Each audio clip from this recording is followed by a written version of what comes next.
never thought house sitting could turn into one of the most terrifying experiences of my life. It started so casually, just me helping out my Aunt Karen while she went on a week-long Alaskan cruise. I figured I'd enjoy some peace and quiet in her cozy house in Seattle, catch up on Netflix, maybe even work on some of my freelance projects. Nothing could have prepared me for what happened on the third night. The house itself is in a pretty quiet neighborhood, tucked at the end of a cul-de-sac. It's the kind of place you'd imagine in a cozy Christmas movie, with a big front porch and a perfectly manicured lawn. Aunt Karen is meticulous about keeping everything in order, so when I arrived, the place was spotless, almost unnervingly so. She even gave me a list of instructions. Feed her cat, water the plants, don't forget to lock the back door. Easy enough, right? The first 2 nights were uneventful. I spent most of my time lounging on her overstuffed couch, binging a true crime docuseries. The only thing that felt off was how quiet the house got at night. I'm used to the noise of the city, but here, it was dead silent, like the kind of quiet that makes your ears ring. Still, I didn't think much of it. Then came night 3. I woke up on the couch around 1 a.m., jolted by a crackling sound. My eyes shot open as I realized it was the TV. The screen was just static, the kind of grainy, black and white fuzz you don't even see anymore. I grabbed the remote and turned it off, but my brain was already on edge. I didn't even remember falling asleep on the couch. I could have sworn I'd gone to bed earlier. As I stood up, something caught my eye. A small piece of paper folded neatly on the coffee table.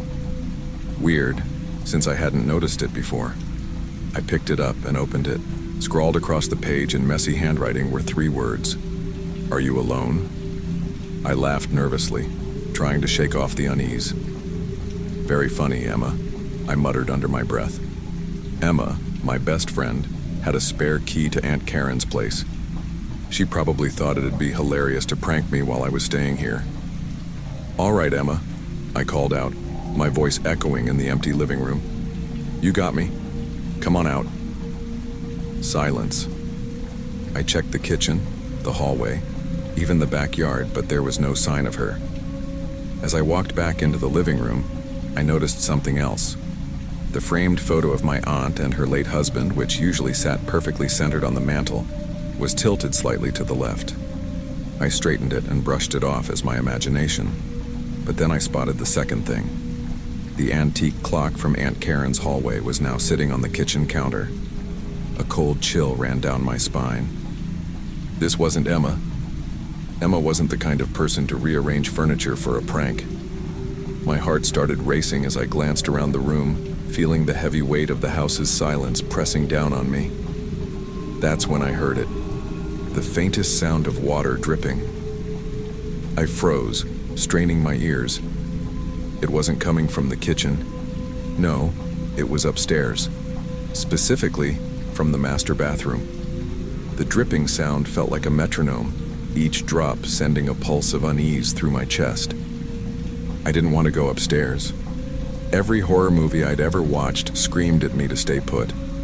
But the logical part of my brain, if that even existed anymore, was telling me it was probably just a leaky faucet. Aunt Karen would kill me if I didn't take care of something like that. Reluctantly, I grabbed my phone, turned on the flashlight, and made my way up the creaky staircase. Each step groaned under my weight, and I couldn't shake the feeling that I wasn't alone. When I reached the bathroom, the door was slightly ajar and steam was seeping out. I swallowed hard. I hadn't turned on the shower. I hadn't even been up here since I arrived. "Emma?" I called out, my voice cracking slightly. "If this is you, it's not funny anymore." No response. I pushed the door open and the steam hit me like a wall. The mirror was fogged over, the air thick with heat, and the shower was running full blast. But that wasn't what made my stomach drop. Through the curtain, I could see the faint outline of someone sitting in the bathtub, my knees locked.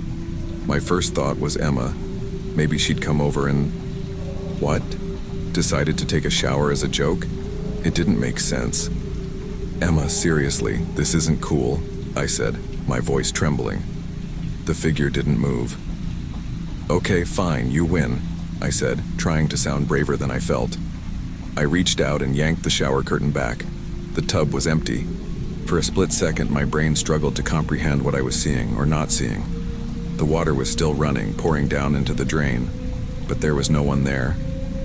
And yet I could have sworn I'd seen a shadow. I turned off the faucet and stood there, breathing heavily. That's when I noticed the words scrawled in the fogged-up mirror. "I'm watching you." I stumbled backward, nearly tripping over the bath mat. My phone slipped from my hand and clattered onto the tile floor. The sound snapped me out of my daze, and I grabbed it, bolting out of the bathroom. Back in the living room, I slammed the front door's deadbolt and double-checked every lock in the house. My heart was pounding so loudly I half expected a neighbor to knock and ask if I was okay. I collapsed onto the couch, trying to catch my breath. That's when I noticed something new. The antique porcelain doll Aunt Karen kept on the hallway shelf was now sitting on the coffee table, staring directly at me. Her black eyes gleamed in the dim light, and her painted smile seemed wider than I remembered. "All right," I said out loud, my voice shaky. "You've made your point. Whoever you are, you're freaking me out." I grabbed the doll and moved to put it back on the shelf. But as I walked past the hallway mirror, something caught my eye. A figure in a dark hoodie stood behind me, just for a split second, before disappearing into the shadows. I spun around, clutching the doll like a weapon, but there was no one there. The air felt thick, oppressive, like the house itself was watching me. And then I heard it. The sound of the shower turning back on upstairs. I froze, gripping the porcelain doll so tightly that I was sure it would shatter in my hands. The shower was running again. The sound was unmistakable. Water pounding against the tub, echoing through the house. This couldn't be happening. I had just turned it off.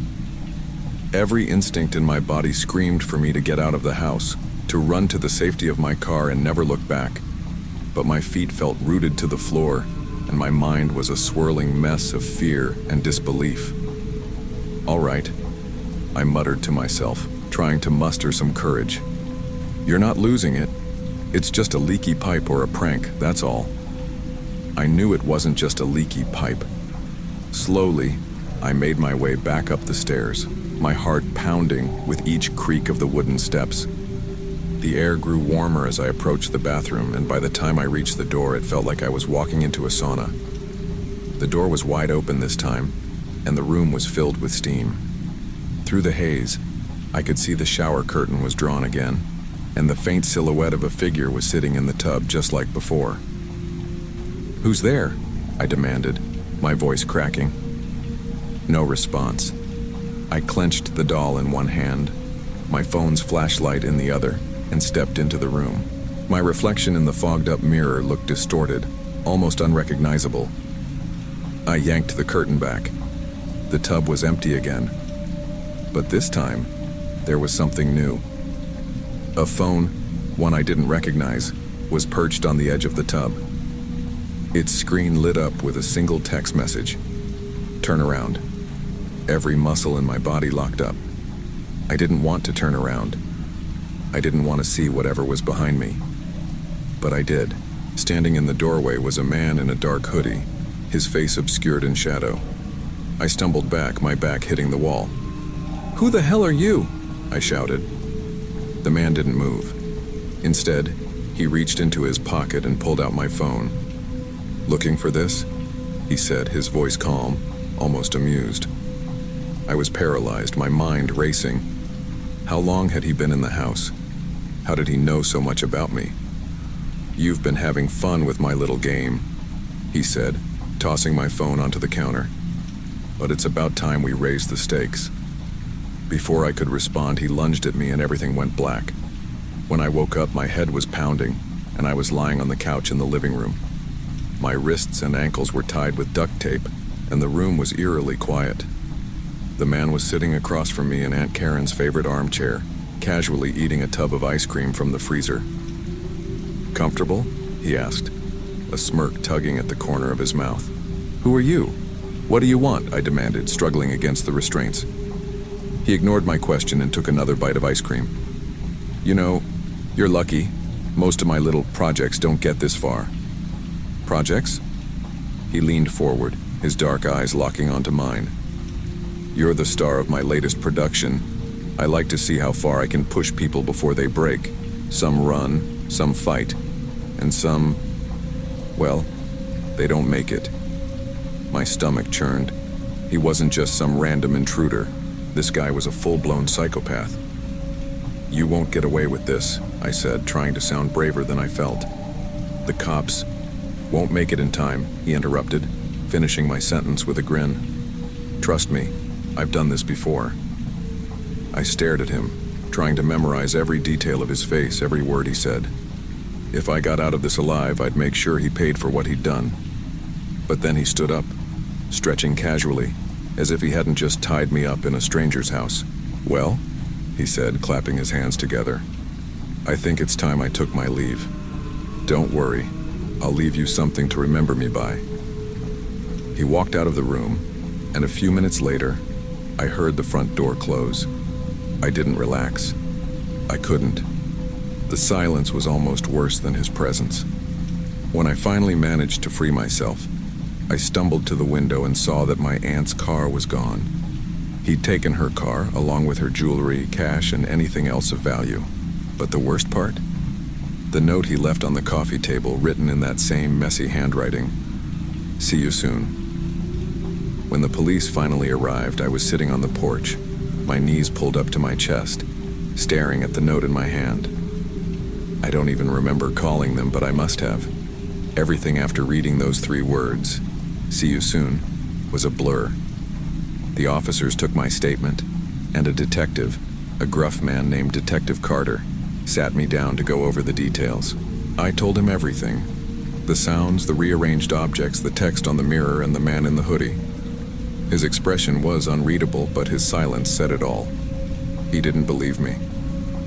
"We'll check the security footage," he finally said. "You said there's a camera in the living room?" "Yeah," I replied, trying to keep my voice steady. "Above the TV. My aunt installed it a few months ago." The next hour was agony as the officers combed through the footage. I sat in the kitchen, clutching a mug of cold coffee I hadn't touched. The silence was unbearable, broken only by the occasional murmur of the officers talking among themselves. Finally, Detective Carter walked back in, his face grim. "You're lucky to be alive," he said, sitting across from me. My stomach twisted. "What did you see?" He pulled out a laptop and played the footage. It showed the man entering through the back door in the middle of the night, moving through the house like he owned the place. He was methodical, placing the note on the table, tilting the picture frame, moving the doll. It was all a game to him. And then came the part I couldn't watch, the footage of him dragging Emma's body up the stairs, lifeless. My heart felt like it was going to shatter. "You were unconscious on the couch when this happened," Carter said, his tone softer now. "He must have used some kind of chemical to knock you out. He took his time, ate ice cream, watched you sleep, and then he left. Did you recognize him?" I asked, my voice barely above a whisper. Carter shook his head. "No. He wore gloves, kept his face hidden. But the way he moves, his confidence. This isn't his first time." I wanted to scream, to punch something, to do anything to release the rage and fear boiling inside me. But all I could do was sit there, trembling. In the days that followed, I tried to go back to my normal life, but the shadows of that night followed me everywhere. My aunt's house was off limits, a crime scene now, but I didn't care. I never wanted to step foot in that place again. I moved back into my apartment in downtown Seattle, hoping the noise of the city would drown out the memories. But it didn't. Every creak of the floor, every faint sound from the hallway outside my door, sent my heart racing. I started sleeping with all the lights on, a baseball bat within arm's reach. But even that didn't help. I'd wake up in a cold sweat, convinced he was standing over me watching. One night, about a week after it happened, I got a text message from an unknown number. "Did you miss me?" My blood ran cold. I stared at the screen, my mind spinning. Was it him? Or was it just some sick prank? I wanted to block the number, to throw my phone across the room, but I couldn't bring myself to do it. I had to know. I replied, "Who is this?" The response came almost instantly. "I told you I'd see you soon." My hands shook as I called Detective Carter, but by the time he traced the number, it was disconnected. I sat there in the darkness, the weight of the note, the footage, the memories pressing down on me. He was still out there somewhere watching. And the worst part? I didn't know if I'd ever feel safe again.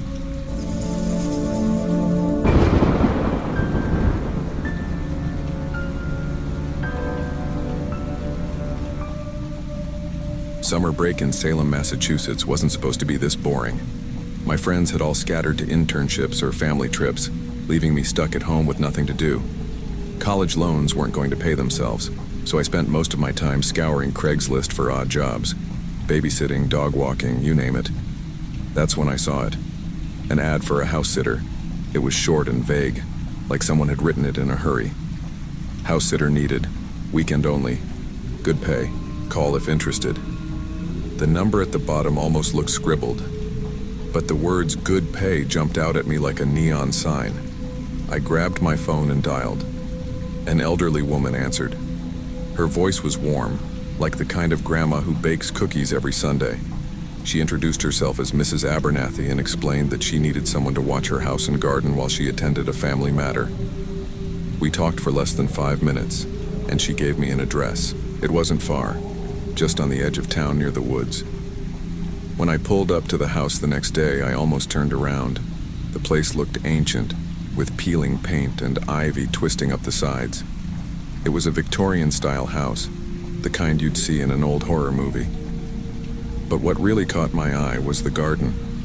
Even from the driveway, I could see it, a sea of crimson roses blooming against their dark, almost black stems.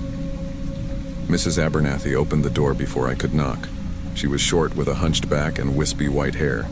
Her face lit up when she saw me. "Oh, you must be Alex," she said, waving me inside. The house smelled like lavender and something else, something faintly metallic. She gave me a tour, showing me the kitchen, the living room, and finally the garden. "This," she said, gesturing to the roses, "is my pride and joy. They've won awards, you know. People come from all over to see them." I nodded, trying not to stare at the stems. Up close, they looked even darker, almost like charred wood. The petals were thick and velvety, a shade of red so deep it was almost unnatural. "Beautiful, aren't they?" she said, smiling. "But they're a lot of work. That's where you come in. Water them, make sure no pests get to them, and..." She hesitated, her smile faltering for just a second. "There's no need to go into the basement. Everything you need is right here." That night, I settled into the guest room. The house was quiet. Too quiet. Every creak and groan of the old wood made me jump, but the paycheck was worth it, or so I told myself. The next morning, I got to work in the garden. The roses were even more stunning under the sunlight, but something about them felt off. When I leaned in to smell one, there it was again. That faint metallic scent. My finger brushed against a thorn, and a sharp sting made me wince. I looked down to see a bead of blood pooling on my fingertip. Great. Just what I needed. Tetanus from a rose. I finished the job in a couple of hours and decided to explore the house. The library caught my eye first. It was massive, with shelves packed floor to ceiling. Most of the books were about plants, exotic botany, the secrets of carnivorous flora, cultivating the unnatural. I chuckled nervously at the titles, but a chill ran down my spine. Then I heard it. A faint sound, almost like a moan, coming from below. My heart skipped a beat. I followed the noise to the basement door. It was slightly ajar, and cold air seeped through the gap. The stairs creaked as I descended into the basement. It smelled damp, like mildew, but there was another scent mixed in, something sharp and coppery.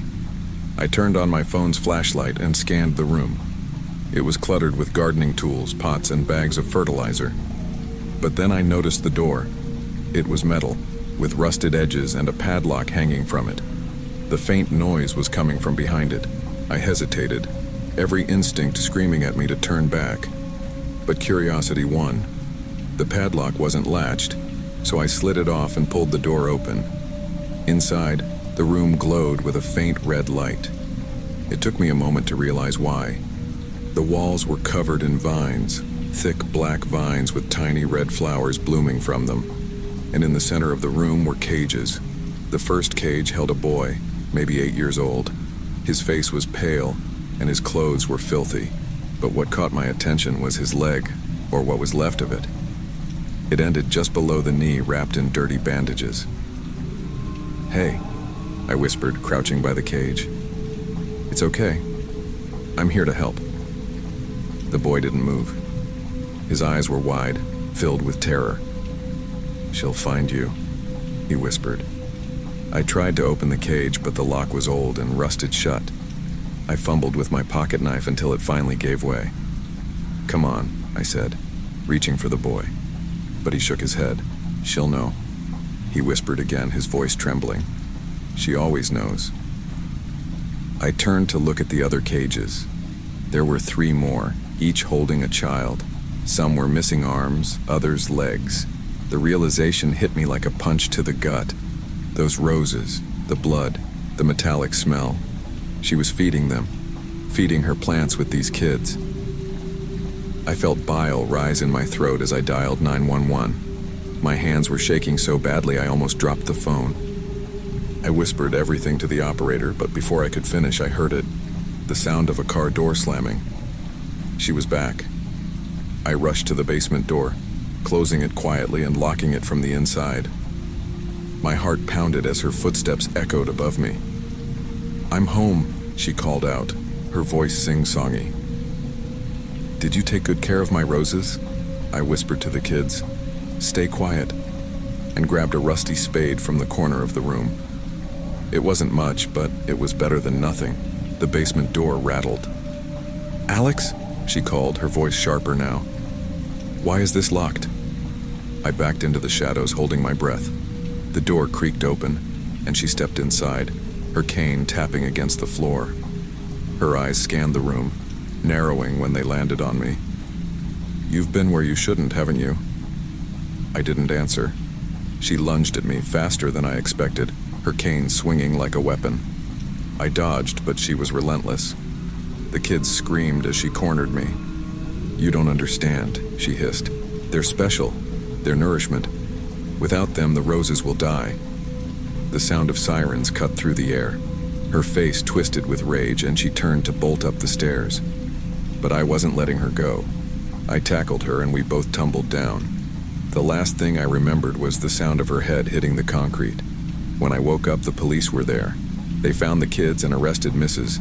Abernathy, who screamed incoherently about her precious roses. The garden was destroyed, burned to ash. The kids were taken to the hospital, where I visited them a week later. Noah, the boy from the first cage, smiled at me. "Thank you," he said softly. I nodded, but the nightmares didn't stop. Even now, I can't look at a rose without seeing those black stems, smelling that metallic scent, and hearing Mrs. Abernathy's voice in my head.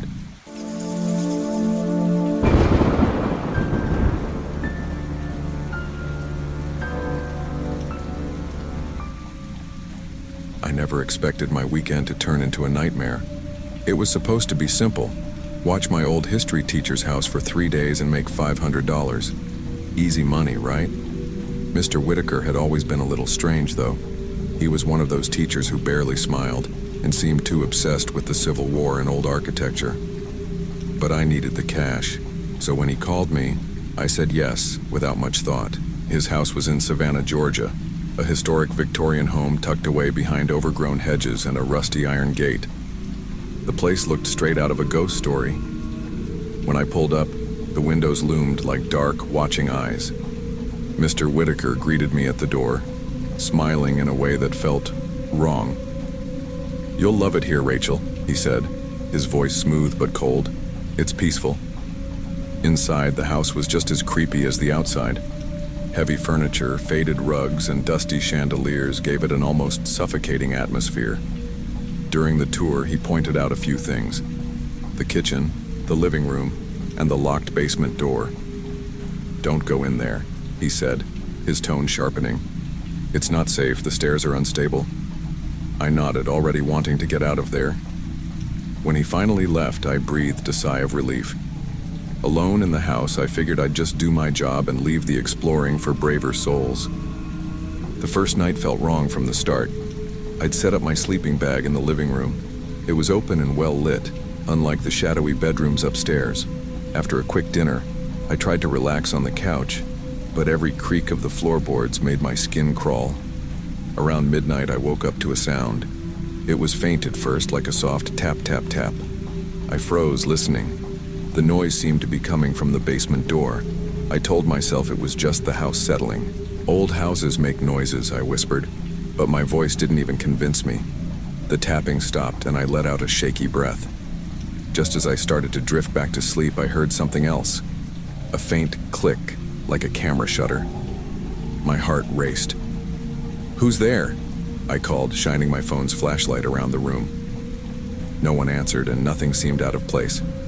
Still, I barely slept that night, jumping at every sound until the sun finally came up. The next morning, I tried to laugh it off.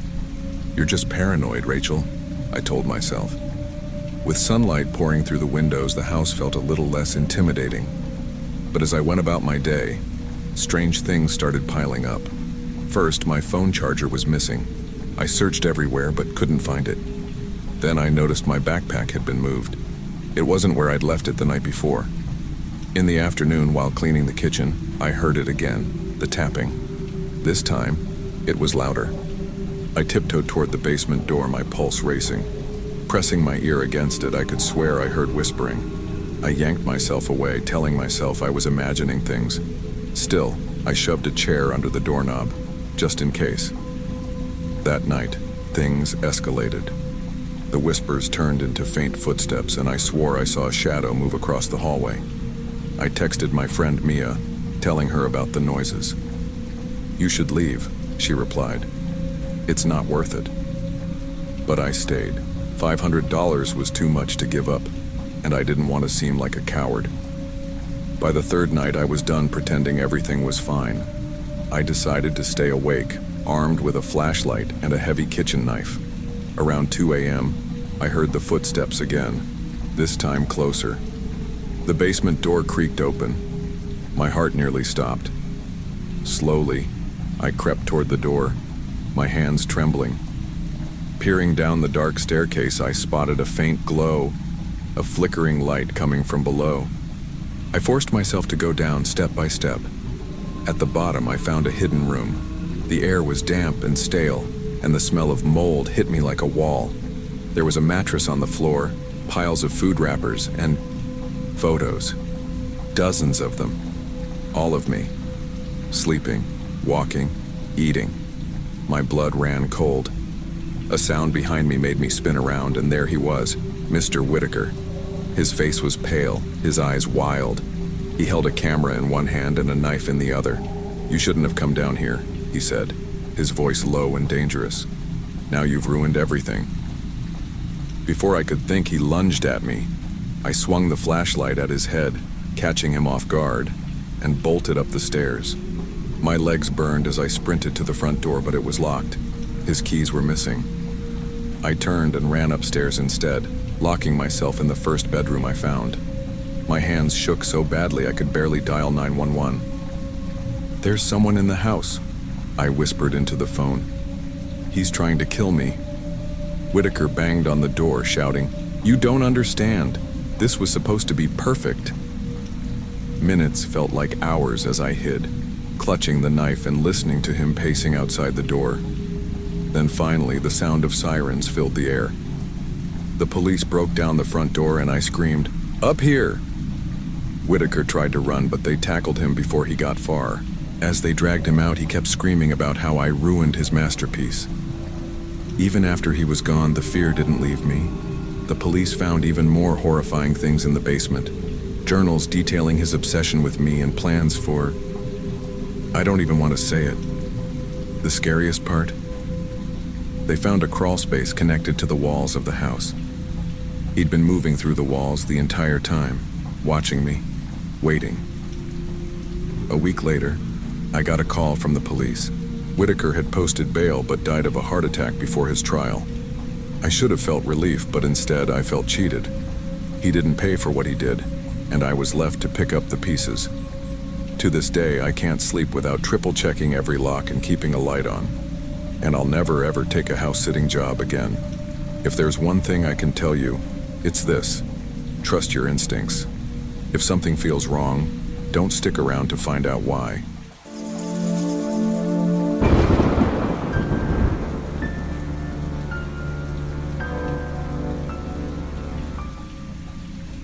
I didn't think much of it when I took the house-sitting job.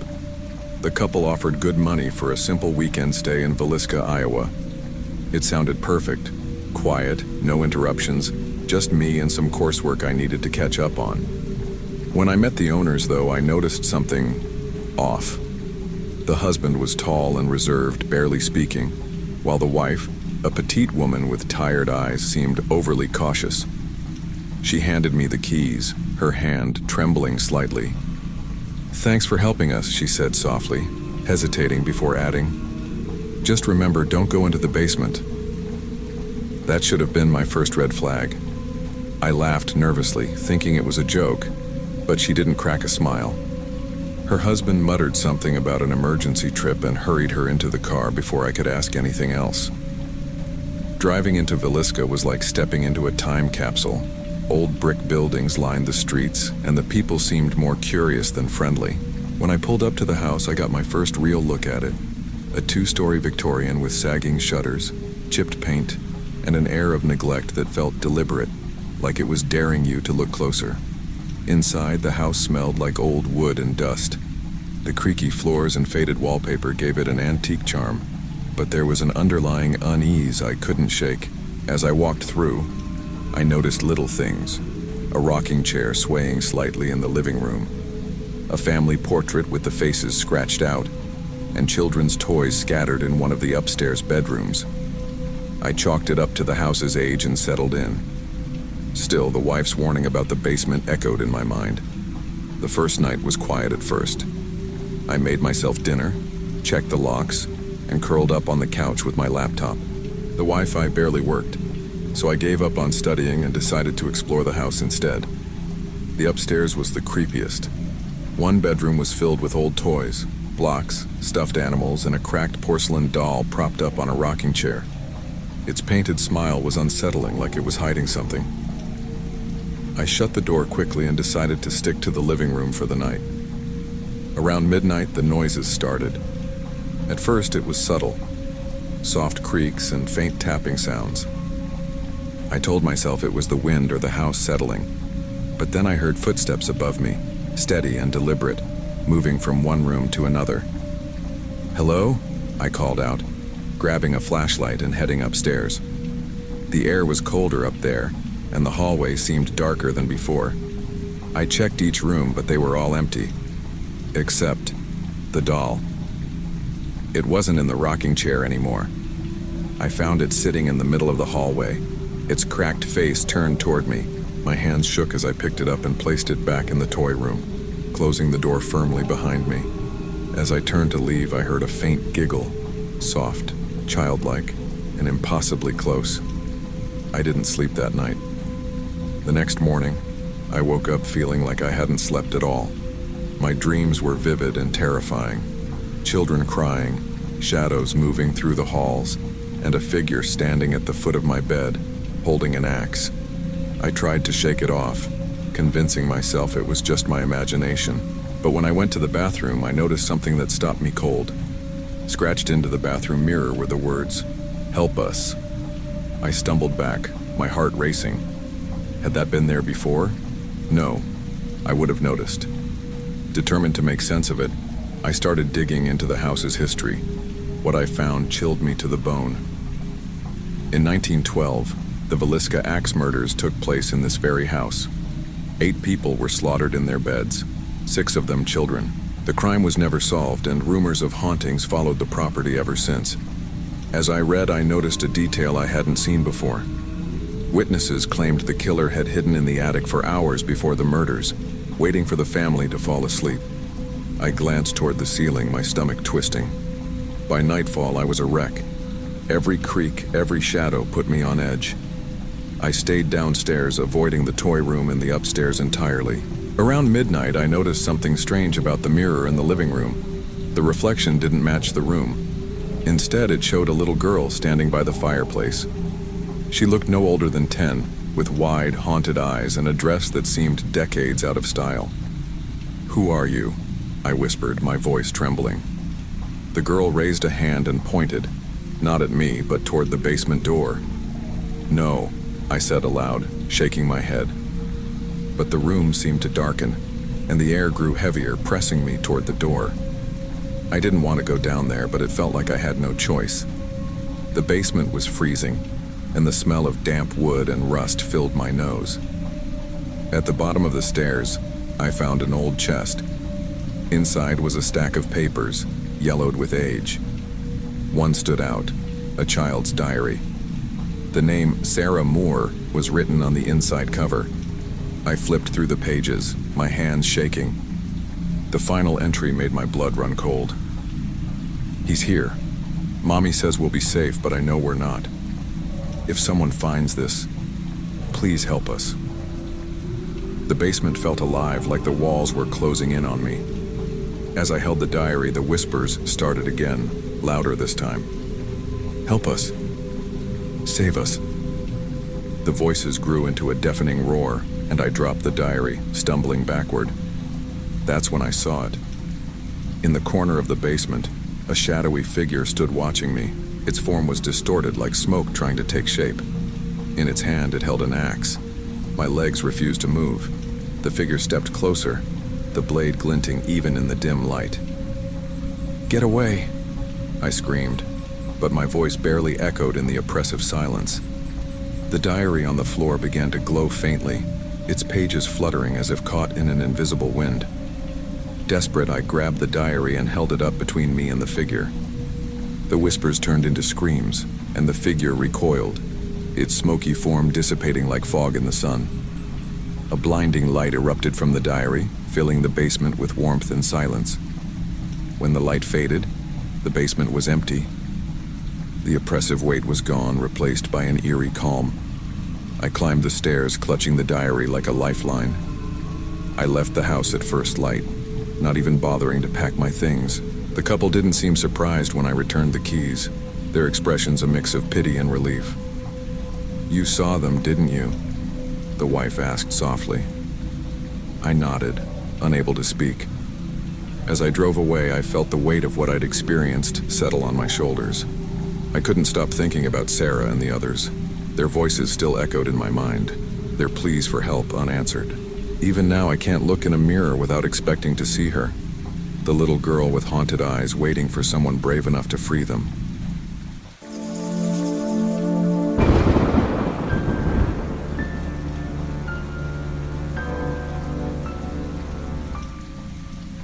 It all started when Sarah called me out of the blue. She's an old friend from college, someone I hadn't seen in a while but kept in touch with through social media. Sarah was in the hospital, recovering from surgery, and she needed someone to house sit and take care of her 2 cats. Normally I'd say no, I've got enough on my plate, but she sounded so desperate. And who says no to someone recovering from surgery, right? Her house was in this quiet area on the edge of Forest Park in Portland. "It's peaceful," she had told me. "You'll love it. Just Cleo, Jasper, and some good coffee. The perfect break." I agreed, thinking it would be a chill weekend, maybe even relaxing. When I arrived, though, the vibe was off. The house itself was nice, a cozy 1-story place with big windows overlooking the woods. But the forest loomed in a way that made me feel small, like the trees were watching me. The back door had this old cat flap, and I remember thinking, people actually still use those? Cleo and Jasper were adorable, though, and the first day was fine. I cleaned up, fed the cats, and enjoyed a quiet evening with a book and some Netflix. The wind outside was pretty loud, making the trees creak, but I shrugged it off. It's nature, right? That night I locked all the doors and windows, double-checking because, well, old habits. But as I was lying on the couch scrolling through Instagram, I heard it. A soft tap, tap, tap. It was faint but steady, coming from the kitchen. At first, I thought it was the wind, or maybe one of the cats playing with something. But Cleo was curled up on my lap, and Jasper was snoozing on the floor. They both perked up at the same time, their ears twitching. I froze. The sound got louder. Tap, tap, tap. I crept to the kitchen, my heart pounding, and saw the cat flap moving just slightly. My breath caught. There was no wind that strong, and it wasn't a raccoon because the flap was too stiff to move that easily. My stomach turned, but I shook it off. "You're being paranoid," I whispered to myself, locking the back door and going back to the couch. The rest of the night was quiet, but I couldn't shake the feeling that something wasn't right. The next morning, everything seemed normal. I fed the cats, cleaned up, and went about the day like nothing happened. But that weird feeling of being watched wouldn't go away. It was like someone, or something, was out there, just beyond the trees, waiting. As the sun started to set, I heard rustling outside. I told myself it was wildlife, maybe a deer or a raccoon. But that night, as I was brushing my teeth, I noticed scratches on the back door. Not just little ones either, long, deep ones like someone had been trying to pry it open. My stomach nodded, but I tried to act normal. "It's probably just an animal," I muttered. Cleo and Jasper seemed fine after all. Cats always sense danger, right? But later, as I sat down with some tea and tried to relax, the tapping started again. This time it was louder. The tapping was relentless this time, sharp and rhythmic, like someone was testing the strength of the door. Cleo and Jasper were both on the couch with me, their heads turned toward the kitchen. Jasper's fur was puffed up like he'd just seen a ghost, and Cleo let out a low, guttural growl. I didn't even know cats could growl like that. I tried to tell myself it was nothing, maybe the wind or a branch brushing against the door, but my gut was screaming otherwise. My heart was pounding so hard it felt like it was echoing in my ears. Slowly, I stood up and crept toward the kitchen. Every step felt heavier, like the air itself was trying to hold me back. When I reached the doorway, I stopped and peeked around the corner. The cat flap was moving, back and forth, like something was pushing it. Then it stopped. I held my breath, waiting. The room was dead silent except for the faint ticking of the wall clock. For a moment, I thought maybe it really was just the wind. But then, through the little plastic flap, I saw it. A hand, thin and pale. It reached through the flap and felt around blindly, searching for something. It brushed against the inside of the door, fumbling for the lock. My blood ran cold. For a second, I couldn't move. My mind raced, screaming, "Do something!" But my body was frozen, rooted to the spot. The hand twisted and clawed at the door, its fingers curling around the edge of the flap like it was trying to pull itself inside. I snapped out of it and stumbled backward, my eyes darting around the kitchen for something, anything I could use as a weapon. My hands landed on the fireplace poker leaning against the wall. I grabbed it, gripping it so tight my knuckles turned white. "Get out!" I yelled, my voice shaking but loud enough to echo through the house. The hand froze. For a split second, everything was still, like time itself had stopped. Then it started to retreat, slowly pulling back through the flap. But I wasn't going to wait and see what happened next. I lunged forward and jabbed the poker through the flap, hitting the hand hard. The intruder let out a guttural scream, a sound that didn't even seem human, and yanked their arm away. I locked the door and bolted back to the living room, grabbing Cleo and Jasper. My hands were shaking so badly I could barely hold them. I didn't stop to think. I just ran to the bedroom, locked the door behind me, and called 911. The police arrived about 20 minutes later, but it felt like hours. I stayed in the bedroom, clutching the cats until I heard their voices calling out. When I finally opened the door, I was greeted by two officers, both looking grim. They searched the house and the backyard, finding bloodstains on the cat flap and muddy footprints leading into the woods. One of the officers turned to me and said, "You're lucky you reacted when you did. Whoever this was, they weren't here for your cats." I felt like I was going to throw up. The officers told me they'd patrol the area and advised me to stay somewhere else for the night. I didn't argue. I packed up my stuff, grabbed the cats and headed straight home. But as I drove away, I couldn't shake the feeling that I was being watched. I kept checking my rearview mirror, half expecting to see someone, or something, lurking in the shadows. That night at home, I barely slept. Every little noise, cars passing, the creak of the floorboards, even the hum of the fridge, felt like an alarm. Cleo and Jasper stayed close, like they could sense my unease. I kept replaying the scene in my head, the hand reaching through the cat flap, the way it fumbled, how it froze when I yelled. And that scream. It wasn't normal. It was guttural, almost animalistic, and it haunted me every time I closed my eyes. The next morning I got a call from one of the officers who had come to the house. We tracked the blood trail about 100 yards into the woods, but it disappeared after that, he said. We'll keep an eye on the area, but honestly, we don't think this person's coming back. They're probably long gone. Probably. That word stuck with me. It wasn't exactly comforting. I spent the rest of the day jumping at shadows, keeping every door and window locked tight. I tried to distract myself with TV, but every crime show or thriller just made me more paranoid. My phone buzzed a few times with messages from friends checking in, but I didn't reply. I didn't know how to explain what had happened. How do you tell people that someone tried to break into a house through a cat door? It sounded ridiculous, almost like a bad urban legend. A few days later, I went back to Sarah's house with her to check on things. She was still recovering, limping slightly as we walked up the driveway. When I told her what happened, her face turned pale. I knew this place felt weird at night, she whispered. Inside, the house looked the same as when I'd left, but the cat flap was gone. One of the officers had boarded it up before I left, and Sarah decided she'd get rid of it altogether. I can't believe you stayed calm, she said as we packed up some of her things. If it were me, I would have frozen. The truth was, I didn't feel calm. Even now, days later, I still felt that prickling sensation on the back of my neck, like someone was watching me. I didn't tell Sarah that, though.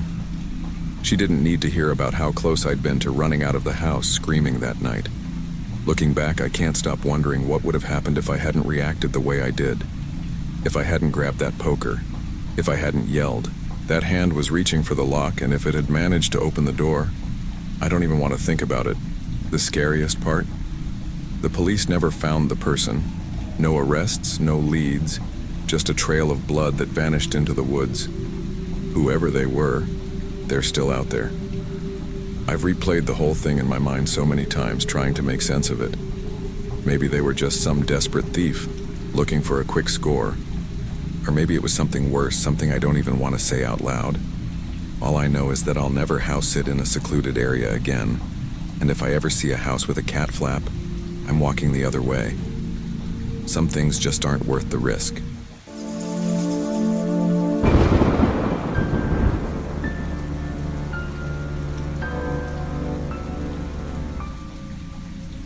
It all started when my aunt and uncle asked me to house sit for them while they went on vacation in Cancun. Their home in Beverly Hills wasn't just a house, it was practically a fortress. Huge windows that looked out over the hills, an infinity pool that seemed to disappear into the sky, and for some reason a creepy basement they never really used. I was 20 at the time, but people always thought I looked younger. Maybe it was my size, just 5'2" and barely 100 pounds, but I hated when people underestimated me. Anyway, I was excited for a little peace and quiet.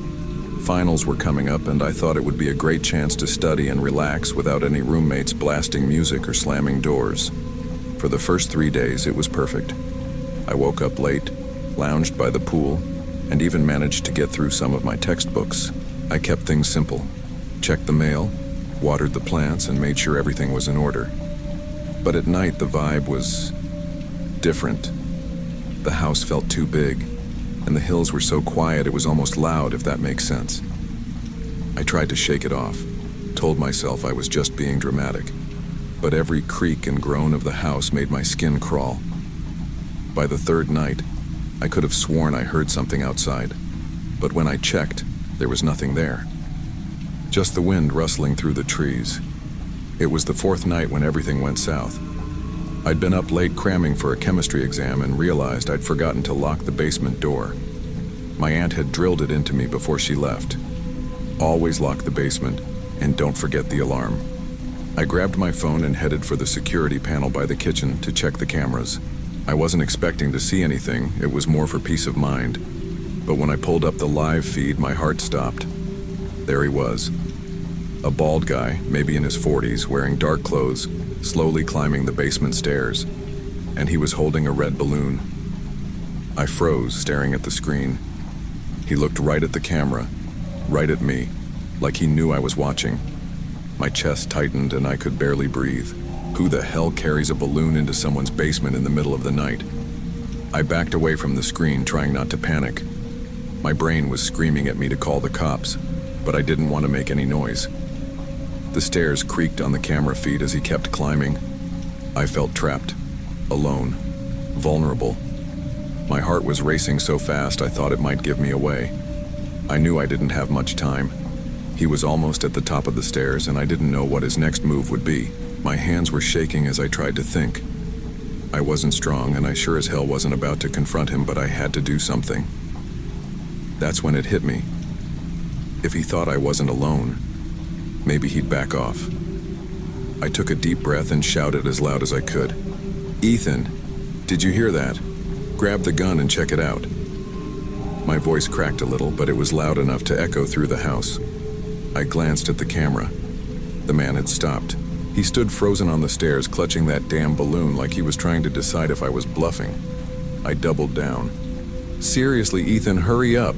I think someone's in the basement." It worked. The guy turned around so fast he nearly tripped on the stairs. He bolted back into the basement and I heard the door slam. My knees almost gave out from the relief, but I knew I wasn't safe yet. I ran to the back door, double-checked the lock, and then activated the alarm system. Every door, every window, locked and secured. My fingers were trembling so much I almost messed up the code. For the next few minutes I stood there listening.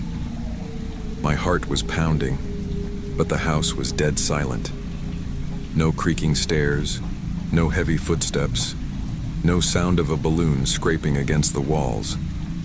He was gone. At least I hoped he was. Once the house was locked up, I called the cops. I tried to keep my voice steady, but they could probably tell I was terrified. I told them everything: the man, the balloon, the basement. They said they'd send someone over right away. While I waited, I grabbed a kitchen knife, not that I knew how to use it, and sat with my back against the wall, facing the basement door. Every little noise made me jump. The wind outside, the hum of the fridge, even my own breathing felt too loud. When the police finally arrived, I almost cried. 2 officers came in, guns drawn, and searched the entire house, including the basement. They didn't find him, but they did find the balloon. It was sitting at the bottom of the stairs, tied to the railing like some kind of sick calling card. The officers told me to stay somewhere else for the night, but I didn't have anywhere to go. So I locked myself in the bedroom, turned on every light, and spent the rest of the night sitting up in bed, knife in hand. I didn't sleep a second. A week after that terrifying night, I was still shaken. Every creak, every shadow in my apartment felt like a threat. The police hadn't found much to go on besides the balloon, and I hadn't heard anything since. I kept telling myself it was over, that he wouldn't come back, but it didn't help much. Then, out of nowhere, I got a call from the police. "Miss Harper," the officer said, "we think we found him." My stomach dropped. He explained that they had picked up a man sleeping in his car at a grocery store parking lot. He matched the description I'd given them: bald, glasses, middle-aged. When they searched his car, they found something that made my blood run cold. Dozens of balloons, red, yellow, blue, all deflated, but still tied with their strings. The officer told me the man had a record: stalking, breaking and entering, even a charge for attempted abduction years ago. My heart pounded as I listened, the realization sinking in. He'd been watching me. The balloon wasn't just some random prop. It was bait. The officer explained that the man often targeted women who looked young, women he thought he could manipulate or scare. He probably thought I was home alone, an easy target. I couldn't help but think about what could have happened if I hadn't scared him off, if I hadn't yelled for Ethan or activated the alarm. I shivered at the thought. Before hanging up, the officer reassured me he'd stay behind bars for a while, but the damage was already done. I didn't feel safe anymore. Looking back, I still can't believe I got out of that night unharmed. Sometimes I think about the way he stared at the camera, the way he carried that balloon like it was some kind of twisted joke. Now, every night, I double-check my locks, activate my alarm, and keep a baseball bat by my bed. I don't trust the quiet anymore, and I definitely don't underestimate the darkness. But most of all, I learned to trust my instincts. Because when you're alone in the middle of the night and something feels wrong, it probably is.